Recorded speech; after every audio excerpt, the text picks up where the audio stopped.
பல்வேறு பொருட்களுக்கான ஜிஎஸ்டி வரி விகிதம் 4 அடுக்குகளிலிருந்து 2 அடுக்குகளாக மாற்றியமைக்கப்பட்டுள்ளன. இந்த வரி குறைப்பால் எந்தெந்த பொருட்களுக்கு விலை குறையும், இல்லத்தரசிகள், நடுத்தர குடும்பங்கள் மற்றும் ஏழை எளிய மக்களுக்கு என்னென்ன பயன்கள் என்பதை இந்த செய்தி தொகுப்பில் சுருக்கமாக பார்க்கலாம். பிரதமர் நரேந்திர மோடி ஆகஸ்ட் 15 விடுதலை நாள் கொண்டாட்டத்தின் போது செங்கோட்டையில் ஆற்றிய உரையில் மக்களுக்கு தீபாவளி பரிசு காத்துக் கொண்டிருப்பதாக அறிவித்திருந்தார். இதன்படி ஜிஎஸ்டி வரி குறைப்பை நிதியமைச்சர் நிர்மலா சீதாராமன் வெளியிட்டுள்ளார். இதுவரை வரி இல்லாதவை 5 விழுக்காடு, 12 விழுக்காடு மற்றும் 18 விழுக்காடு என 4 அடுக்குகளாக இருந்து வந்த ஜிஎஸ்டி தற்போது 2 அடுக்குகளாக குறைக்கப்பட்டு 5 மற்றும் 18 விழுக்காடு வரி என மாற்றியமைக்கப்பட்டுள்ளது. ஜிஎஸ்டி வரி விகித மாற்றம் காரணமாக வேளாண் குடிகள், இல்லத்தரசிகள், நடுத்தர குடும்பங்கள் மற்றும் ஏழை எளிய மக்கள் பயனடையும் வகையில் இன்றியமையா பொருட்கள், மருந்துகள், வேளாண் கருவிகளுக்கான வரிகள் குறைக்கப்பட்டுள்ளன. இந்த மாற்றங்கள் செப்டம்பர் 22ஆம் நாள் முதல் நடைமுறைக்கு வருகின்றன. பணவீக்கத்தால் அல்லலுறும் இல்லத்தரசிகளுக்கு இந்த ஜிஎஸ்டி வரி குறைப்பு பெரும் ஆறுதலாக அமைந்துள்ளது.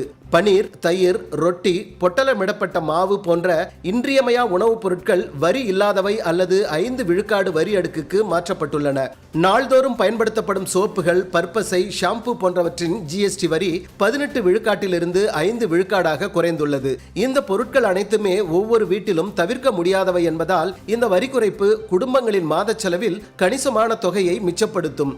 இதேபோல் பால் மற்றும் காய்கறிகளின் விலை உயர்வு, பிள்ளைகளின் பள்ளி கட்டணம், வீட்டுக்கடன் இஎம்ஐ, மருத்துவ செலவுகள் போன்றவற்றால் விழிபிதுங்கிக் கொண்டிருக்கும் ஏழை எளிய நடுத்தர மக்களுக்கு தற்போதைய வரி குறைப்பு ஓரளவு ஆறுதலாக அமையும். இதேபோல் 2500 ரூபாய்க்கு கீழ் உள்ள காலணிகளுக்கான வரி 18 விழுக்காட்டிலிருந்து 5 விழுக்காடாகவும், 32 அங்குலம் வரை உள்ள தொலைக்காட்சிகள் மீதான வரி 18 விழுக்காட்டிலிருந்து 12 விழுக்காடாகவும் குறைக்கப்பட்டுள்ளது.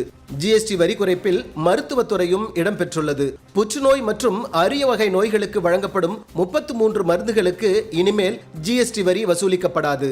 கண்ணாடி, கட்டுத்துணி, நோயறிதல் கருவிகள் போன்றவற்றுக்கான வரி 12 மற்றும் 18 விழுக்காட்டிலிருந்து 5 விழுக்காடாக குறைந்துள்ளது. இது முதியவர்கள் அல்லது நீண்டகால நோயாளிகளை பராமரிக்கும் குடும்பங்களுக்கு ஆண்டு ஒன்றுக்கு ஆயிரக்கணக்கான ரூபாய்களை மிச்சப்படுத்தும். உயிர் காப்பீடு மற்றும் மருத்துவ காப்பீட்டுக்கான பிரீமியங்களுக்கு இதுவரை பிடுங்கப்பட்டு வந்த 18 விழுக்காடு ஜிஎஸ்டி வரியும் நீக்கப்பட்டுள்ளது. இதனால் காப்பீட்டு செலவு குறைந்து நடுத்தர குடும்பங்கள் பயனடையும். வேளாண் குடிகளுக்கு இந்த வரிவிகித மாற்றங்கள் பயனளிக்கும் வகையில் அமைந்துள்ளன. விதைகள், உரங்கள், வேளாண் கருவிகளின் ஜிஎஸ்டி வரி குறைக்கப்பட்டுள்ளது. இதனால் பயிர் செலவுகள் குறைந்து உழவர்களின் வருமானம் உயரக்கூடும். இதன் பலனாக உணவுப் பொருட்களின் விலையும் குறைய வாய்ப்புள்ளது. 2017ஆம் ஆண்டு முதல் நடைமுறைக்கு வந்துள்ள ஜிஎஸ்டி வரி உயர்வால் ஏற்பட்டுள்ள விலை உயர்வு 2 இட்லி கூட சாப்பிட முடியாத அளவில் பொதுமக்களுக்கு பெரும் சுமையாக இருந்து வந்த நிலையில் தற்போதைய வரி குறைப்பு பொதுமக்களுக்கு ஓரளவு ஆறுதலை தரலாம் என எதிர்பார்க்கப்படுகிறது.